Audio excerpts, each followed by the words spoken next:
Hi, friends. Welcome back to the Bright Side of Beauty podcast, presented by Beyond Skin Aesthetics. Today, I am joined by one of my good friends. She's a fellow No Better Skin Pro with Colorescience and does so many other things. She owns a beautiful practice in California. I'm going to let her give a little intro to herself and her practice and everything. But before we jump into today's episode, please, if you have not given us a review or rated us on wherever you are listening, please just pause, go follow us on YouTube or subscribe on YouTube, give us a rate, give us a little note, all of the things. Please, please, please connect with us on socials, the Bright Side of Beauty podcast. I would greatly appreciate it. It just helps us get the word out that, hey, we're here and get more listeners. Share this with a friend.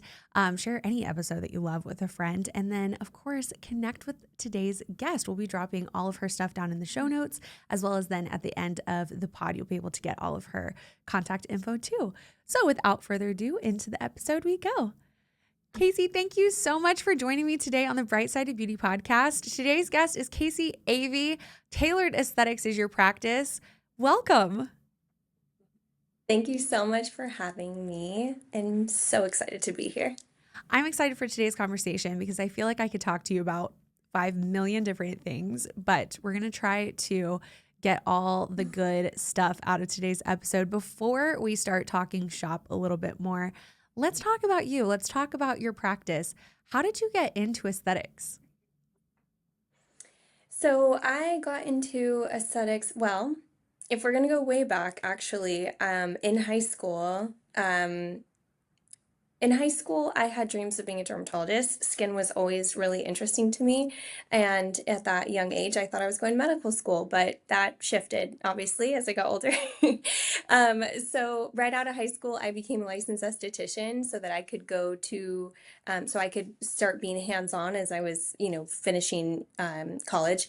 And so I started working as an SD. I got my first SD job, actually. I was living in Southern California got started working at a medical spa there.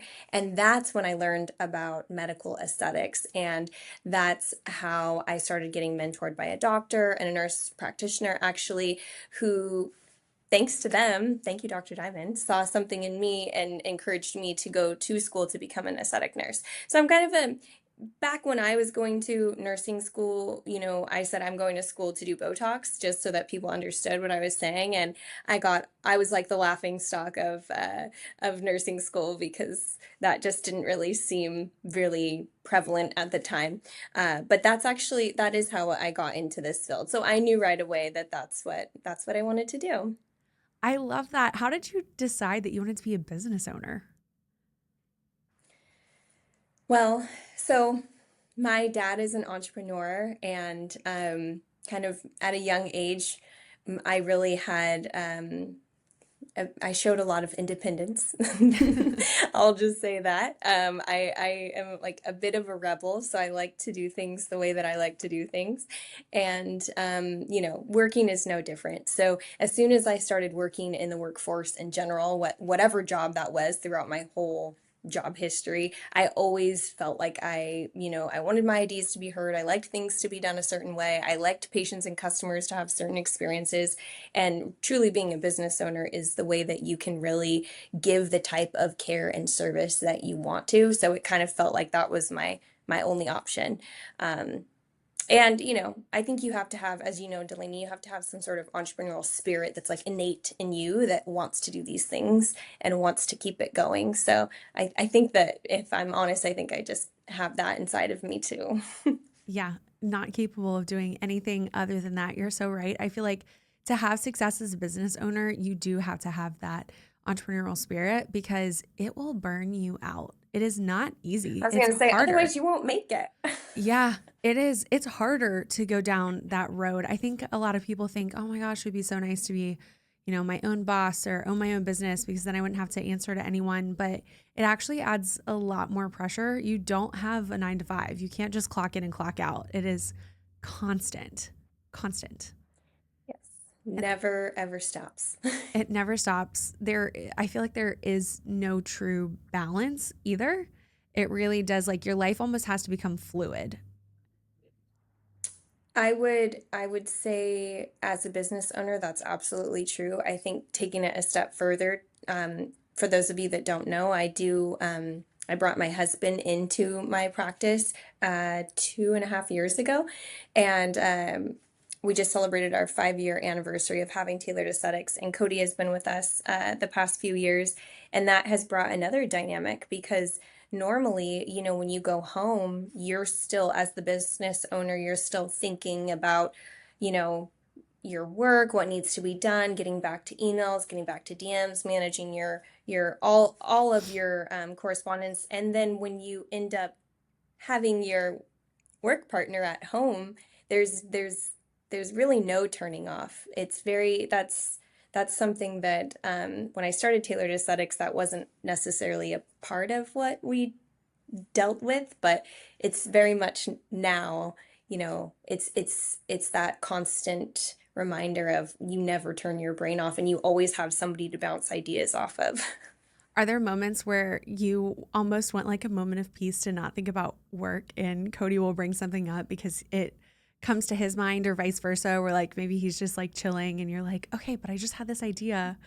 Like, are you able to separate it? Do you have rules where like if Oh, you're at home, you don't talk about it, or how do you do that? no, we don't have any rules like that because I think sometimes when you do allow yourself to chill is when some of your, I'm sure you can agree, is some of like your most like brilliant ideas or like some things, maybe some challenge that you haven't really been able to navigate through and you're kind of forcing it. And then like once you wait, and then you go, hey, that's the solution, or hey, this is a great idea if we try this. So Cody and I, we don't have those rules because it's not very fluid that way. But I will say he rarely tells me like don't talk about business right now. But me, sometimes I will tell him, "Hey, I'm clocked out tonight. I just want to like be a wife and a mom just for like 4 hours." So Oh, sometimes I will say that to him, but to be honest, no. We normally are always working through things together, and it's fun. I think as a business owner, if you are a business owner, it's mostly because you really enjoy it. And so it's fun. It's like a fun project that we're always working with together. We both truly enjoy it. And I think that's why it works for us.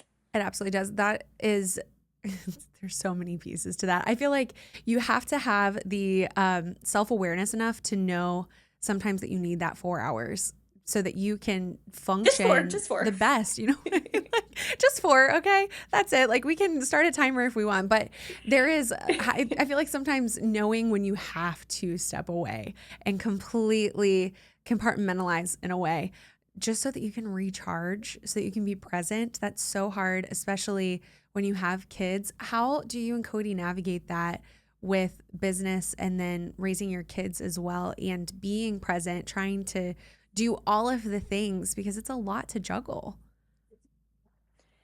Yeah, so we have three littles. We have our oldest, she just turned 12, and then we have a 7-year-old daughter, and then we have a 2-year-old son, which he's gonna be 3 in a few short months, which is crazy. And a dog, which if you have a dog, that's like another kid. Hmm. And so we really both, if I said we had it all figured out, that would be a complete and utter lie. We absolutely don't. I think something that has really helped us is we both have the same goals as far as, you know, our marriage has to always be put above the business and then our kids, right? So that we kind of always are reminding each other of those, not in like direct ways, but just like helping each other be more present. And like, hey, if Cody has a big work thing, and I know he has a big project, it's kind of like, hey, I'll take the kids and be like, hey, let's go play outside, let's give dad time, and you know, let him kind of focus on that. But then on the flip side, I mean, he holds down the fort when I travel and he helps make sure that all the dad things are taken care of while I'm away. So I think it's kind of like a kind of just like more of a team approach instead of like give and take. We try to just be like, okay, it's like a team. Like we're just tackling this as a team. Hmm. And it's a good reminder. We both hold each other when we need to be more accountable. Like if we can hear each other losing patience, with the kids, because I'm like it's chaotic. We have three Hmm. kids and a dog. It's crazy, and so we both kind of just try to help each other. If we can see each other losing a little bit of patience, we just try to be really intuitive when each other has a need. But it's definitely not perfect. It's something that we try. to be present when we're at home as much as we can. But it's a struggle, always. Oh, and I feel like every single day is a brand new day that has its own challenges and completely different approach. Sometimes what works for a year, all of a sudden you're like, okay, we got to do something different now and just change for whatever your family needs and whatever your business needs and somehow blending that together and just making it work. How do you Yeah. approach raising your kids with your business? Are they a part of your business where like maybe they come into the office and stuff? Is that something that like you have them kind of it's seeing what it's like to be a business owner? Or do they just know that Yeah. like mom and dad are going to work and we love work? How do you have that conversation with your kids? Yeah, no, our kids are involved in I think a really appropriate way, I would say. They're not like working the front desk or anything.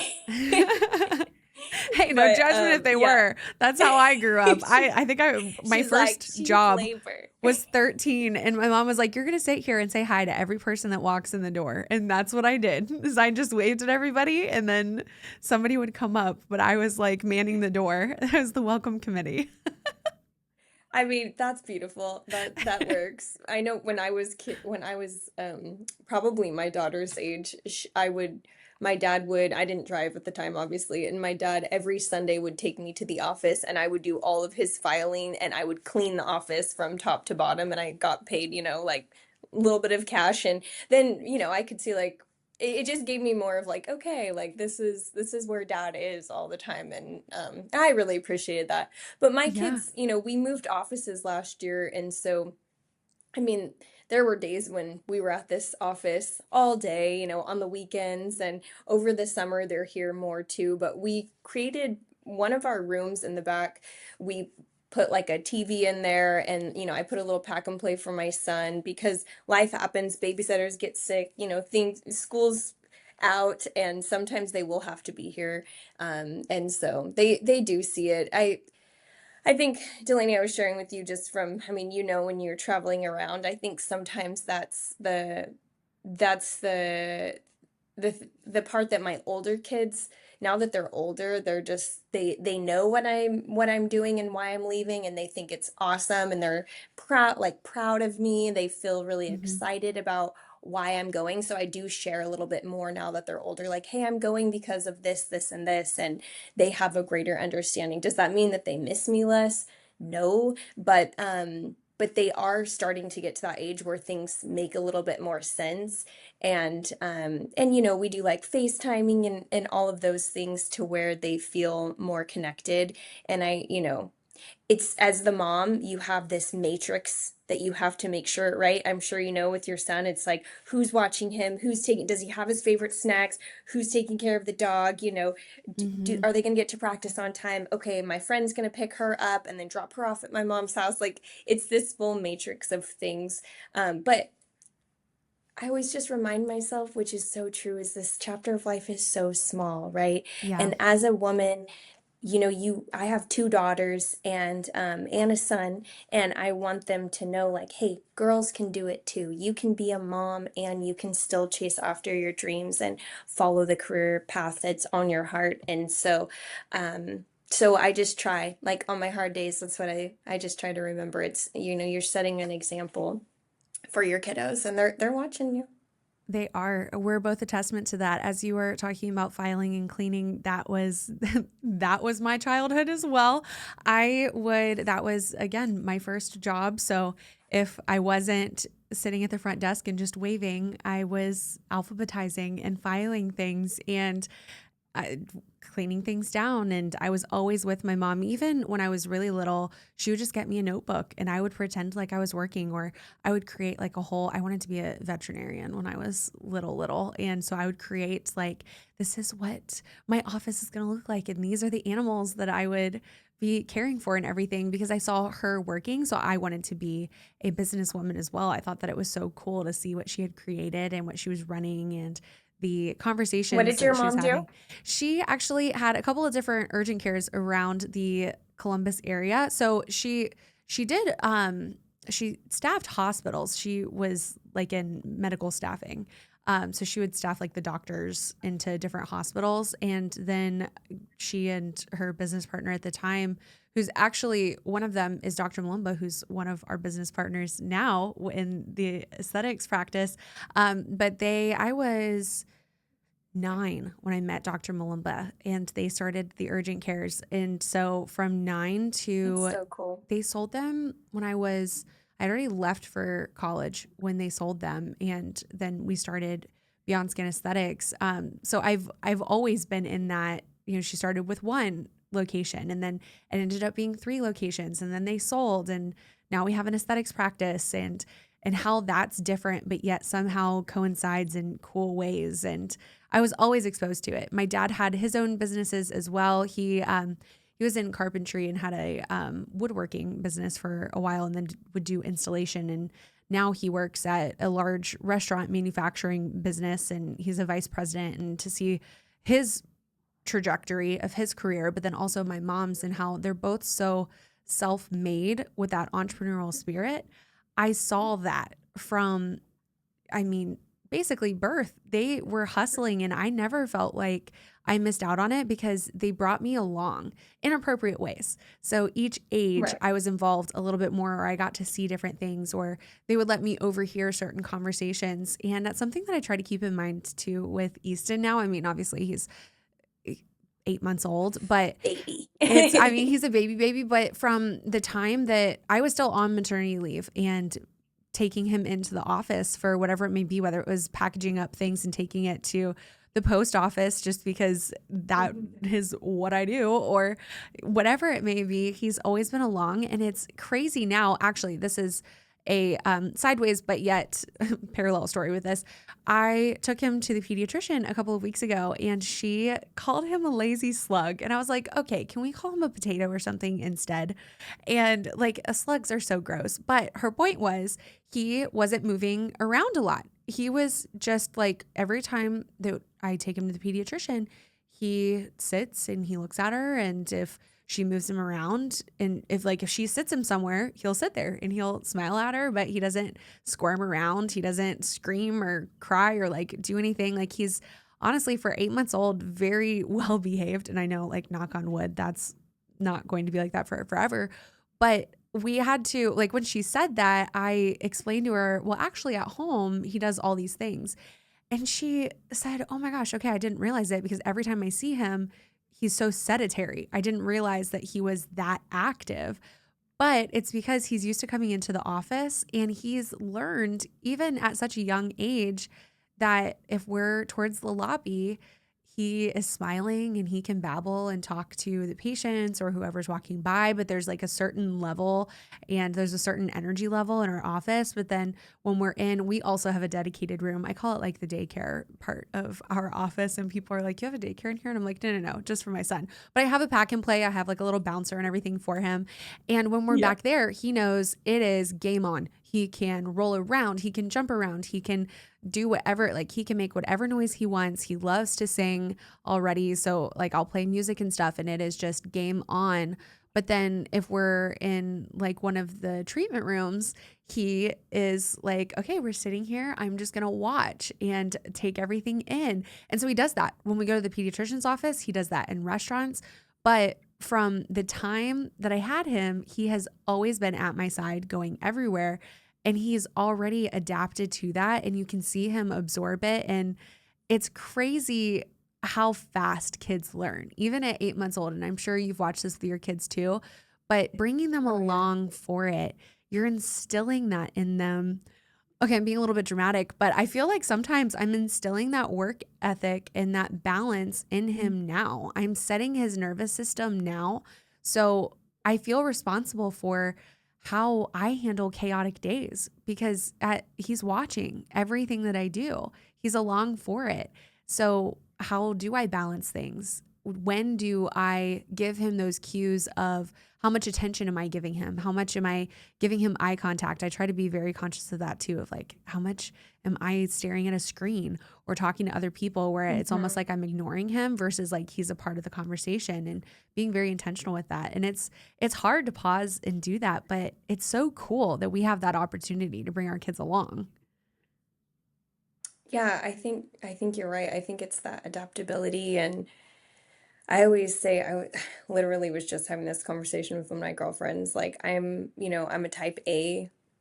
I am a type A person, but I'm a type B mom. And I maybe that is how I have balance, but I feel like I give my kids at their young ages a lot of autonomy and a lot of exposure, like how you were just saying, to like grown up situations. And I think that when you do that, like my kids can go to any restaurant and it's fine, Yeah. and it's because I was always like, hey, you don't always have childcare, or you don't always want. That's the other thing, is that when you sometimes you could leave your kids with someone else, but hey, you just worked all week or you just got back from a work trip. I'll just flat out tell my girlfriends, like, sure, I can go on a walk, or we can go out to dinner, but can we make it a family thing? And that's the chapter of life I'm in. My friends know that, my family knows that. I mean, don't get me wrong, I like to go on solo trips sometimes too. But it is one of those things too, where I think if you just, like you were saying, just bring your kids along, and then they become more adaptive to your lifestyle, and I think it makes them more resilient in life. Kids are already so resilient, but if they watch you having a hard day and how mom navigates it, that's going to be, ingrained in their brains for when they're older and they're dealing with their own struggles. So, I think that the conversation around your kids watching your relationships is talked about more frequently than the conversation around your kids are watching your work ethic. Your kids are watching your mhm. passion and what you prioritize in life. Your kids are watching every little piece. And I think that that is, I don't want to say more important, but equally as important as watching the relationships. They're watching how to navigate, and they're like little data centers gathering all this information and then deciding how they're going to then act and carry that through. And I I think it's something that, and maybe it's like as school systems change, that kids' exposure to a work environment changed, or I don't know, but it seems to be that like a couple of generations removed at this point aren't used to seeing their parents working. It's like dad walks out the door, mom walks out the door, and then they walk back in, and then that's just that. And you don't really see anything else. But I think our generation is kind of changing that, where it's becoming a little bit more of peeling back the curtain of, no, this is what it's like, and you can have it all. And I love what you were saying too about teaching your girls that no, women can show up and do it too. Women can be bosses and moms and do it both beautifully and just have it all. There's no reason you can't have it all. You just have to decide what your priorities are and go through that. Oh my gosh. I feel like this is such an important conversation topic that clearly was on both of our hearts today, and we needed to have this conversation. Tell us a little bit about Tailored Aesthetics and your baby, because obviously you have your three babies at home, but then you also have your work baby too. So tell us about your office, what you do. Just give us the rundown. Yes, so she definitely is my baby. She just turned 5. She's a big girl. No, Tailored Aesthetics, I really curated this place because the name Tailored Aesthetics, I really always have had a heart to really work on the relationships with my patients and really handhold their approach. And tailored aesthetics is because I have seen a lot in our industry, and I'm sure you can relate, even, I mean, from SDs all the way to doctors, where it's very much just we're going through the motions. You think you want this, so I'm going to give that to you. It's very like transactional, and that is not how I ever wanted to conduct business. I'm huge on education, and I believe that education leads to compliance, and that compliance leads to better results that are longer lasting. I've always had the approach of wanting to have maintain like a lifelong relationship with my patients. And so I think the way that you do that is really giving them a customized treatment plan and being there to support them every step of the way. So that's how I came up with tailored aesthetics. Um, and we have, we've always been skin health focused since I opened the doors because obviously having a background of being an esthetician, that's always on the forefront of my brain. But obviously all the injectables, love all the injectable side of things.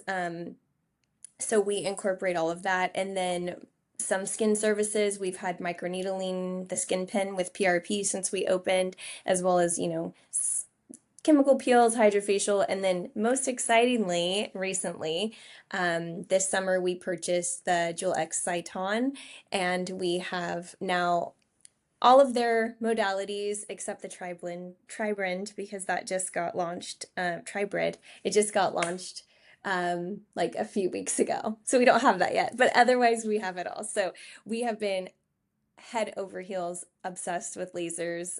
In California, that's where I live, is in California. Unfortunately, you have to be an RN or an NPPA or MD to utilize the Sciton. So it's been Cody and myself. He's a nurse practitioner, and it's just the two of us. We have a manager, an office manager, and then we have a part-time front desk slash assistant. But otherwise, we're a very, very small team. So it's been a game changer for us. We're really excited. That is so fun. And you're able to really touch on the entire part of the patient's journey too. Like you touch all of the parts is what I'm getting at. You are like the full service. You're the one-stop shop. People can come in and get a little bit of everything from you, which is so cool. And truthfully, I think that is the direction that the consumer is going. People don't want to go all over the place for all their different services. If they can get everything in one place, they can get everything in one place in, one or two visits, even better. It just makes the entire experience so I feel like the experience is everything. It ties it all up with a bow in a way. Although tailored aesthetics, you're a little bit edgier and I say tied up with a bow, but I feel like you've got a little bit edgier of a style. Bow. Yeah, there you go. It can be like a satin black bow of some sort. No glitter involved whatsoever, I'm sure. Hey, we're really big on gender neutral. Okay, we have so many, male patients as well. And so last year we moved to this location. Before we were in a super small 2-room, like the smallest little hole in the wall. It was quite literally like in an alley to get there. And so I'm not kidding. So when I had this build out, we moved in exactly a year ago, and it felt nice to be able to give a space. Like our biggest thing was that we wanted a space where our male patients could feel really comfortable as well. And it's going very well. So you've nailed it. It's so chic. It honestly, thank you, I Delaney. love the entire look. It's so fun to follow you on socials too, because it's just vibey. That's the only way I know how to put it, is just like, it's vibey. Like you just want to go, and it feels elevated in the experience from socials to, I'm sure, as you walk in the door too. Someday I'm going to come and visit you so that I can actually see it in person. But it's like your entire patient journey has the same aesthetic as you go as well. How do you decide on your branding? Was it truly just you wanted a place for everybody to feel like it was for them? Does it match your personal style too? Truly, my personal style has translated over what I think is like where I would like to go. What draws me, because if I'm going to be working in a place day in and day out, I want to be inspired. I'm sure you can attest to that, right? So I think part of it is just, I think if I would have made a place, and just say like me personally, like if I would have made a place that had like diamonds and pink and like that would be so weird. Like that doesn't even align with me. Like I would come to work and think like, whose office is this, right? So I did have to make sure it was a place that I felt was beautiful and I felt really inspired and creative, so that something that I would be proud of.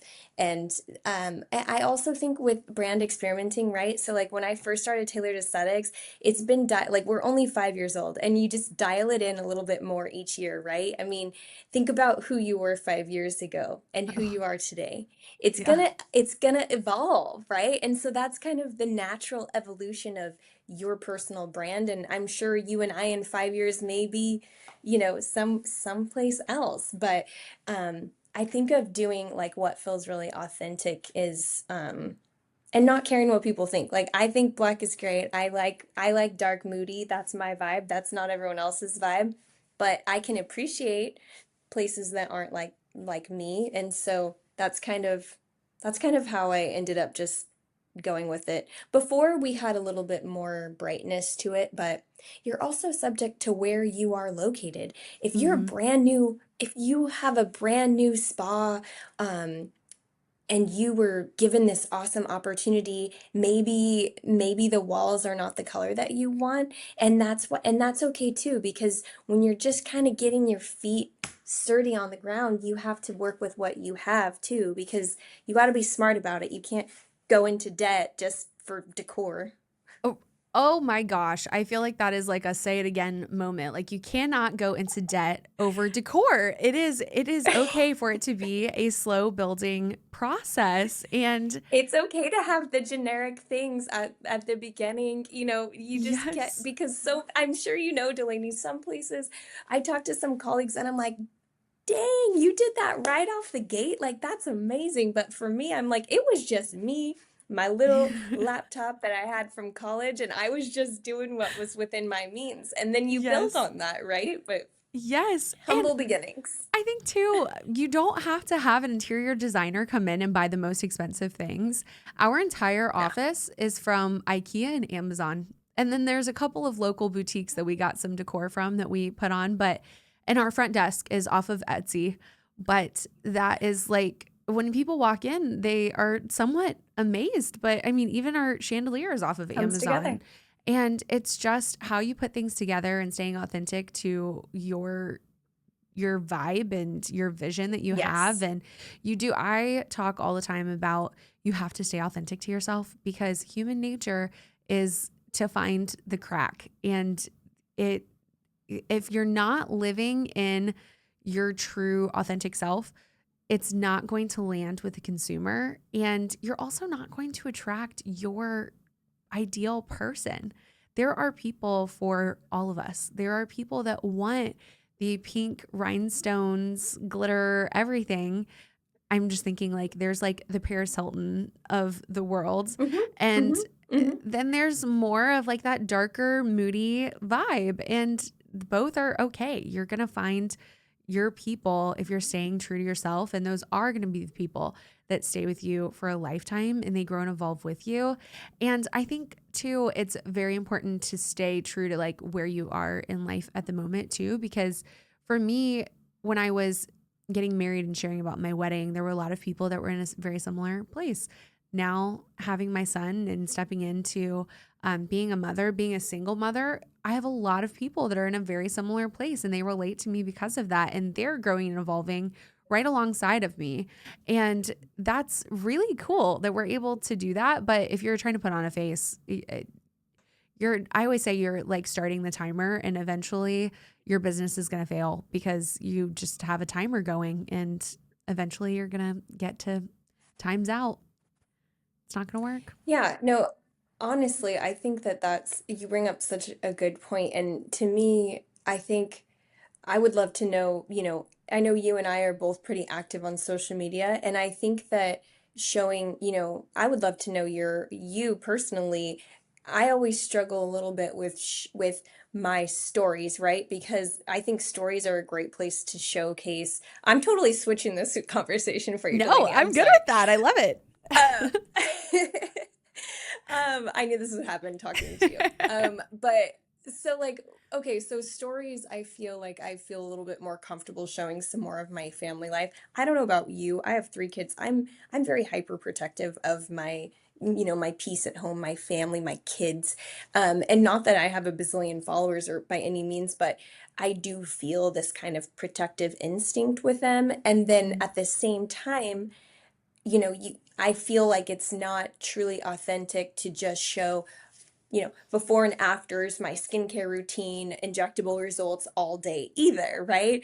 I feel like there's more to share. And Mhm. so I always am like, what should, like, finding the balance between, I also don't want to look like it's Kacie the mom Instagram either, right? And so how do you find, Delaney, that you like to share a little bit of your family and home life, but also making sure it stays professional and it's at a level that you're comfortable with? That is a great question because it changes every single day what I feel comfortable sharing, to be honest, especially stepping into being a single mom. And I am still in a very touchy situation. And truthfully, it might be that way for 18 years. It might be that way for forever. I don't know. I feel like it should be my son's decision on whether or not he's going to be on my social. So I'll talk about him in the sense of like me talking about being a mom, and he's such an important part of my life. But I am very careful not to share his face. And honestly, I do that on my personal accounts as well. I just feel like I can talk from my perspective for it, and maybe things that I might talk about, like his baby eczema or his baby acne and what I do for that. But I'm not necessarily like showing him or completely like putting him out there for that. And I would say the balance between the two, I try to, honestly, I almost try to have it, I guess, is kind of like a 50-50 between the two, because I feel like our current market, the current consumer, I mean, think about you as a consumer. When you find some place that you want to go, you want to buy into the person, not just the service. You want them to be great at what they do, but you also want to like the person. And if you don't like the person or relate to the person, or I mean, honestly, sometimes it even comes down to respecting their morals. And that doesn't mean necessarily like politics as much as just like what type of person Sure. are they? Are they a kind person in this world? You choose not to go there. And people really buy into the provider. So I think that it's very important to be able to show that part of like, this is who I am. This is what I value. This is how I go into the world. This is what life is like right now. And I think that too, sometimes you can walk a fine line. There are always going to be those bad apples out there that are going to take something and, say like you're making things too personal. Twist it. Yeah. Yes, but for the most part, it almost allows for patients to give you a little bit of grace if you're not responding in 0.2 seconds on a Sunday. Like it Right. allows for a little bit, but it does at the same time, it opens the door to where your patients are always seeing what you're doing. And that's hard to do, but I think that it allows sharing a little bit of your personal life and the things that you're doing at home, allows your patient to understand why you operate the way that you do inside of your business in a way and inside of the treatment room, and why you're excellent at what you do. And I think that that's the edge that I like to bring to it more of like, let me help you to have a deeper understanding of me or of our practice. And I think that there's two different answers for your business page and then you as a provider page. What's your take on that? Well, so I have the Tailored Aesthetics page, which is for everyone. That's just for the business. And then I have my Kacie Avey injector page that I've had, since before I even opened my own business. And then I have my personal one, which that's literally just like family and friends, which I really never even post on that. And so with I am most active on my page, and then the business page, I will only do business. Like that's the Mhm. business page is going to be boring in that stance. Because it is like, it can be BTS of the office, the staff, but it's very much of just business 100%, and anything related to that. Whereas my Kacie Avey one, it is more fluid. Like I will show things outside of work, or like, you know, more personalized side of work as well. But I've gone through phases where I've just scrubbed every finger of my kids from social media. I'm like, oh, there was my kid's finger, like take it off.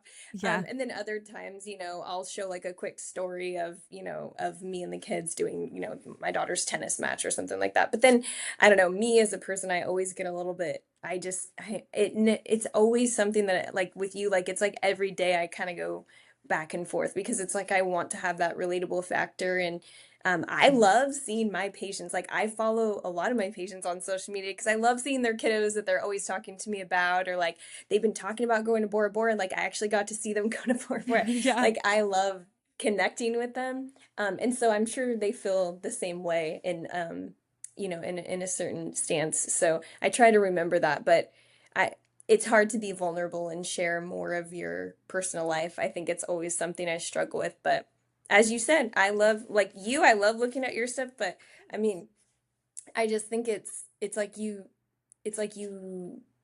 want to see more of your providers, just how you were saying. It's just something that I love hearing your point of view because it's always, it's always on my mind. It is. I think that in true I would almost give it this perspective as well of from a analytical point of view too. People don't just want to be sold to. So when you're adding a little bit about your personal life, one, of course, they're getting bought into you as the person, but also it breaks it up a little bit.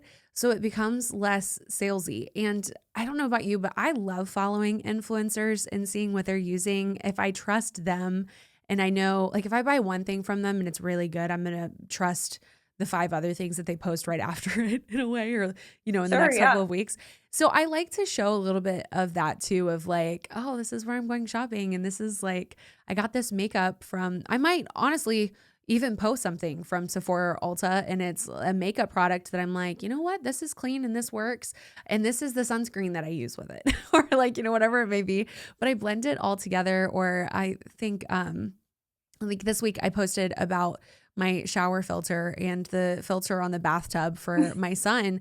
We don't sell shower filters. We don't carry Filter Baby or Right. Jolie or anything, but it does relate in a way. And I get so much engagement from it where then when I do incorporate then the business stuff behind that, people are paying attention and they've kind of like clocked into what I'm doing. So it's almost a tool as well.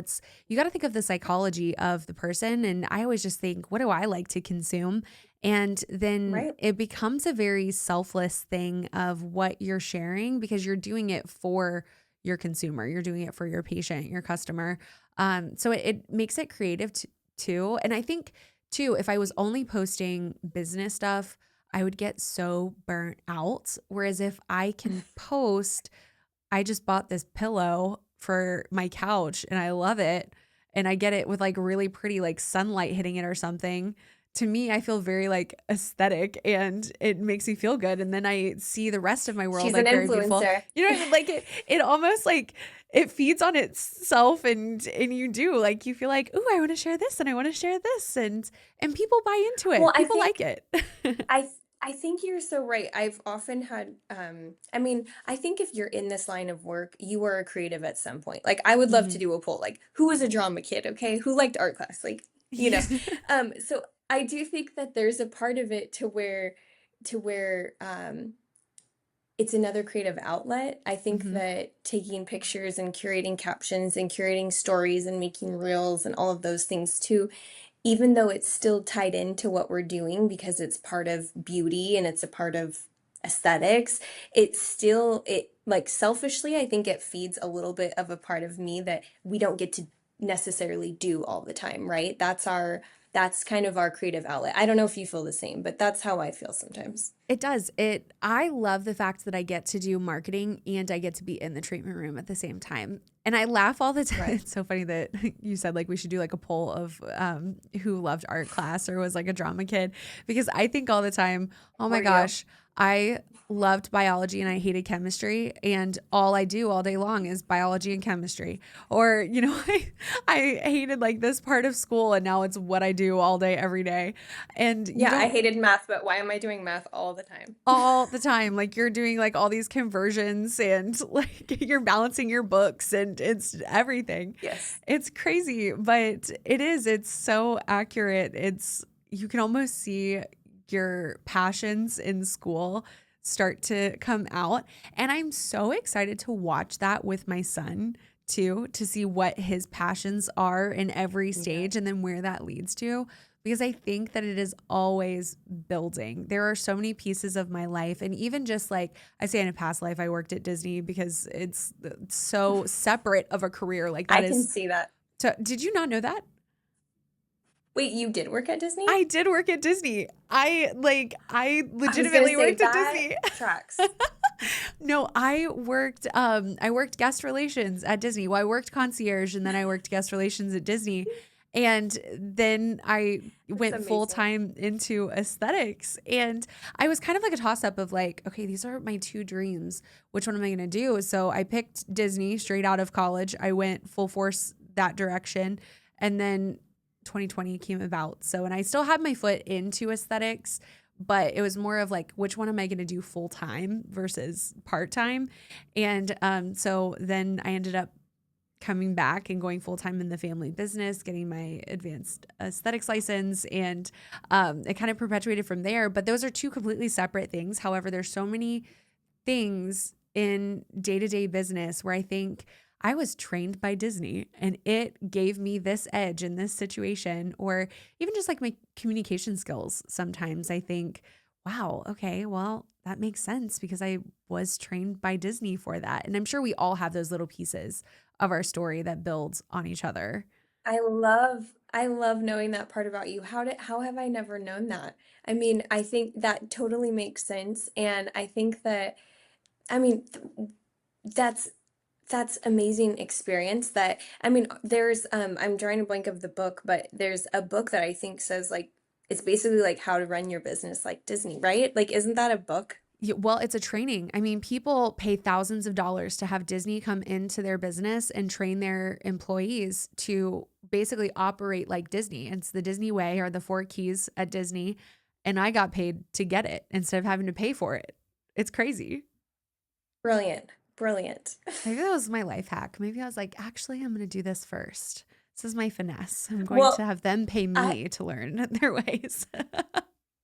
I mean, yeah, that's so brilliant. I think you were there. I don't know if I shared it when we were in Aesthetic Next, but I first discovered sales, with my first job when I was 16, and it was like I hate saying it, I know, but it was at a tanning salon, and it was so crazy because literally some of those same things I use today at Tailored Aesthetics, just learning how to approach sales very like organically and kind of, I don't want to say calculated because that sounds like the complete opposite of organic, but it very much makes things organic. If you kind of have a little plan in your head of like, hey, they're on X, Y, and Z, they're not on this. I'm going to talk to them about this or whatever. I can relate to that because I think, and that was you think like, what meaningful job do you have at 16 years old? But that's really where I really got a lot of practice, Mhm. and I found things that worked and that translated and things that didn't. And I think I think I attribute a lot of my like retail success from those roots of just learning on the job. That's one of my favorite questions when we are interviewing potential employees is like, what was your favorite job or what was your least favorite job? Because you learn so much about what they took away from it too. And you can really get into Mhm. like the nitty gritty of that person's almost in a way like their chemical makeup, but like the way that their brain is wired to operate in a work environment just based on those experiences. And you think that, your 16-year-old job doesn't matter, but it really does. It makes a difference. I love that you brought that up because I actually have some questions about some of the things that you spoke on at Aesthetic Next around the retail Uh-oh. conversation. One of the things that you said was that you have all of your patients on retinol before they Mhm. get skin services done with you. Can you talk about like what Yep. your approach is with, I would say, skincare as a whole, because you have great compliance with your patients. And I think that's something that a lot of us struggle with is getting our patients to be bought in to what the plan is and following it through for the best results. Can you talk about how you approach that with your patients and why you have everybody start on retinol? Yeah, absolutely. I think to us, it's kind of like if I feel most everyone at their walk in their walk of life can somehow relate to wanting to work on their fitness, right? Maybe they want to lose weight, tone up, whatever. So I like to really kind of relate it to that. I think that's very relatable. People come in and they're like, "Hey, I have this skin concern. Can you fix it?" And they want like a lot of us in America, we like quick, fast results. And, a lot of times that's just simply not, I mean, yes, I can have you come in and we can do every 4 weeks, we can do some sort of treatment on you, but that's not really going to give you the results that you're after, or that we can achieve, that's possible. And so at their initial consult, of course we're going to address like, what is your concerns, what are your priorities, but we also will give them the truth, which is, hey, you have to be compliant and use these things, at least twice a day, if not more. And, over time, it's going to give you greater results. And we see much more high compliance when we hold their hand through it that way and kind of set that expectation, right? Because you just can't have the expectation. I always tell people, if you came in and just got a personal training session, you came in once a month and got a personal training session, but then at home you weren't doing anything to improve your body and you were eating like garbage, you would like, how long would it take you? Would you even see results? Right? And so it's the same thing with skincare. You just have to kind of like set that expectation that they have to do part of the work at home, and we're going to do what we can for them and we're going to guide them, but they have to do those things. Because a lot of people sleep on skincare. They think it kills me. It absolutely kills me when people come in and will spend $1,000 or more on injectables, and then they're literally using like bar soap on their face and never using sunscreen. It's the most confusing situation. Yeah. Um, but it's real. And the other thing is retinol has a bad rep. And Mhm. it has a bad rep for a lot of people because of this whole clean movement that's happening, when we all know everything's a chemical, water's a chemical. I mean, beef tallow is certainly chemicals, right? Like everything's a chemical. Mhm. But with retinols, part of the bad rep is that people are not strengthening their skin before they start retinol. So they're having the most horrendous anticipated reactions, right? And they're not anticipated reactions, meaning burning, flaking, all of that, like the uncomfortable feelings, or they look really red, maybe even they're cracking. And so with that, we like to prep their skin ahead of time. So we make sure that their skin is going to be able to withstand retinol to a certain degree. We prep them that they know the anticipated reaction is coming, so they know what to expect. They don't think they're having an allergic reaction. We make sure that they have all of their barrier support or soothing and calming products should they have an anticipated reaction. And then that on its own really increases compliance. But if you are doing microneedling or lasers or chemical peels and you're not prepping the skin with retinol prior for like anywhere between 4 and 12 weeks, your results are not going to compare, because you're going to be working on dead skin, right? So by using retinol, it's going to be safer, it's going to be more predictable, and you're going to have killer outcomes. They're going to be a lot better. That being said, you need to know what you're doing with retinol. You need to make sure that you're educated on how to use. I mean, every skincare line out there has so many different types of retinols, and they're all going to be a little bit different.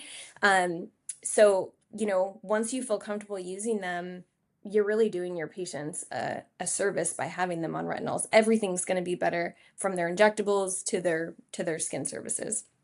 How do you have the conversation with your injectable patients of, okay, I get you're coming in for Botox and you're not getting microneedling, but skincare is still important. Or I guess even just compliance on their coming in and getting their Botox on a normal schedule versus coming in like once or twice a year and wondering why they still have wrinkles. Yeah, well, I I know, think that's like triggered. a two-part, yeah, like a two-point question. So, like, first of all, a lot of times when people come in, as you know, Delaney, they'll probably be like, I want my skin like your skin, which is important to like use your own supply, right? Like you need to work on yourself so that people can see you're a testament.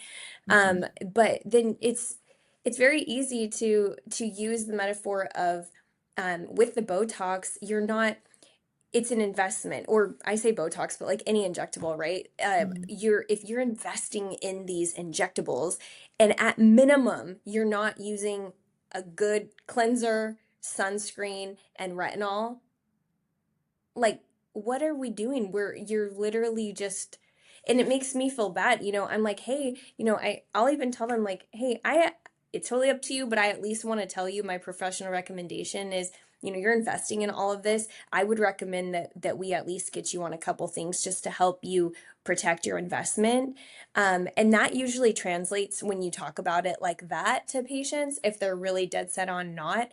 We talk about this a lot because I can tell you, hey, Delaney, you need these 20 products, but if Mhm. you tell me I shampoo my face, like Right. you're not even going to use them, right? So I think part of that consultation process, or if you have them in the room for another service, is finding out what does a realistic skincare routine look like for you? Is it two Mhm. products at night and two in the morning? Could we push you to three? And a lot of times if they tell me like I can do two in the morning, two at night, that's it. Okay, great. So then when I see them in 3 months for their next appointment with me, or monthly, whatever they're getting, then I'm like, hey, how are we doing on that? Do you think we can add one more? And it's kind of like, it's just Mhm. kind of teaching them to make it a priority. But with the compliance with injectables is totally different because, you know, it's building on that. I always use like the cast on the arm. Have you heard of that? Like, if No. you put a cast on the arm, so people will say like, oh, like this is probably like the biggest area because it Mhm. takes that muscle is so robust, and over time it can really become very like hypertrophic. And when you turn to the side, you can see like, whoa, you have some brow muscles, right? Mhm. And so I always try to tell people use the cast analogy, where if I put a cast on this arm and not on this arm, once the cast comes off, your muscle's still going to work, but it's going to be smaller and weaker than this one that you were using at full fledged, right? And so, yes, there is that muscle. You are going to have a little bit of atrophy of that muscle because naturally you're not using it as much. But can you gain back all of that muscle? Yes. And if we're looking to have more of that atrophied look like here or here, then we need to, the drugs, the neurotoxins that we have last 90 days. So if you want to get the best results, then you'll have to come in approximately every 90 days so that we can continue to gain a little bit more of those results that you're after. So, I mean, but ultimately it's up to them. But I think setting the expectation and educating them on it will help increase the compliance for sure. Kacie, that analogy was so good. I have never heard that before. That is so I wish I good. could like give credit to the person. I don't even know. I learned Where that you learned it from? somewhere along my Ah, career. I don't that know who is told me. that is so good. All right.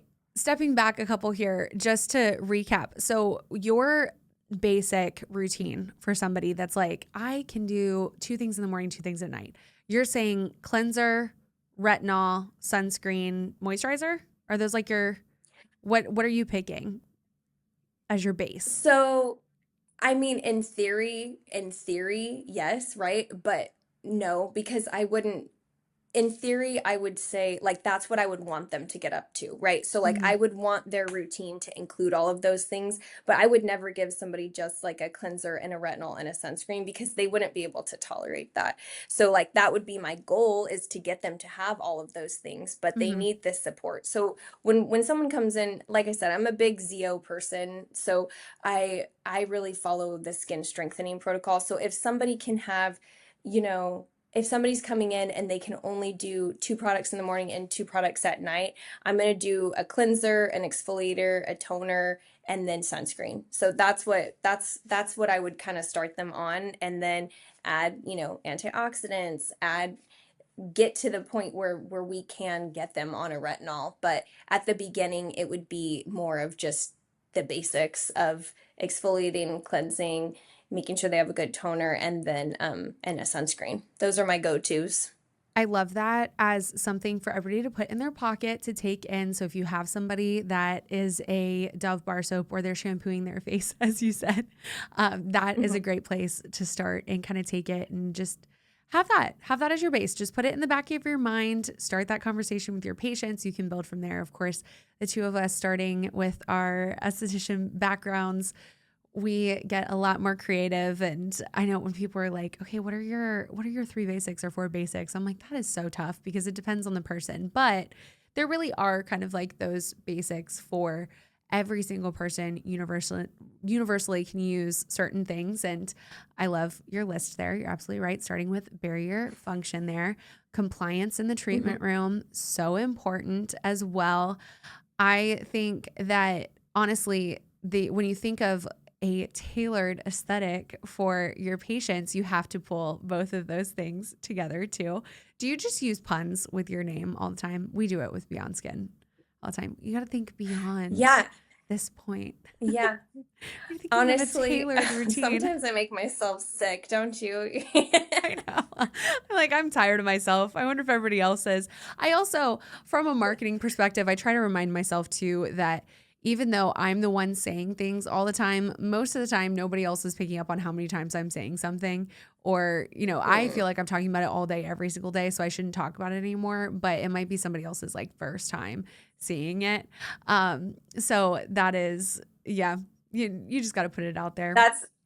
I was gonna say, yes, girl. I feel like sometimes I do really need to remind myself that, even talking on, Instagram or in the treatment room, you're like, okay, it feels like you're being really redundant or basic, but sometimes that's what needs to be said, is something just so basic or redundant, because nobody's listening to you all the time. Just how you said, only you listen to yourself all the time. Yes. Yeah. Repeat yourself. You've got those pearls. Just keep on spreading it. Oh my gosh, Kacie, I could talk to you legitimately all day, every single day. I'm going to have you back on the pod to keep doing deep dives in different areas. We're going to have to I was going to say, go maybe clinical. More organized. We have been all over the board today with our conversation. I hope so too, but I hope that you as the listener at home have gotten some pearls out of this. I feel like every time that I talk with Kacie, I get something out of it. So hopefully you have at home as well. Kacie, I like to ask all of my guests on the Bright Side of Beauty podcast the same question, which is, what is beautiful to you? And you can take that any direction that you want. Well, going back to the conversation we had earlier, which is so true to me, is I just think seeing people be authentic and live out their true authentic self is the most beautiful thing to me. I find myself being attracted to that. I find myself, seeking to be more like that. And I just think that no one is like you. So when you are truly yourself, it is the most beautiful. I completely agree with you. I think in a world where AI is coming in hot, we all just want real. And we want that authenticity and to know somebody. And it's given people the edge. You showing up as you is your superpower. And it's absolutely beautiful. I love that. Well, before we go, pimp yourself out, drop the handle for Tailored Aesthetics for yourself, where we can find you. You're speaking in a couple trainings as well this year too. So where people can find you in real life as well as online. Drop it all. Okay. My name on social media is very basic. It's at Kacie Avey. And then my business is at Tailored Med Spa. Let's see. Coming up in the next few weeks, I will be speaking at Dr. Baji's Zio Masterclass in Irvine and Boston. So if you have an account, grab your tickets and come see us and say hi. That's all I got for the rest of the year, girl. Oh my gosh. Well, I'll be catching you in real life next year for sure. I got to figure out where I'm going to be at in 2026, but yeah, we got to align our calendars, girl. Yes. Yeah. We'll touch base for sure. Kacie, thank you so much for joining me on the bright side. And you are definitely, you're coming back. I'm going to hold you to it. So we might as well just mark a date now. That's fine. Fine with me. You're amazing. Have a great rest of your day. Thank you. You too.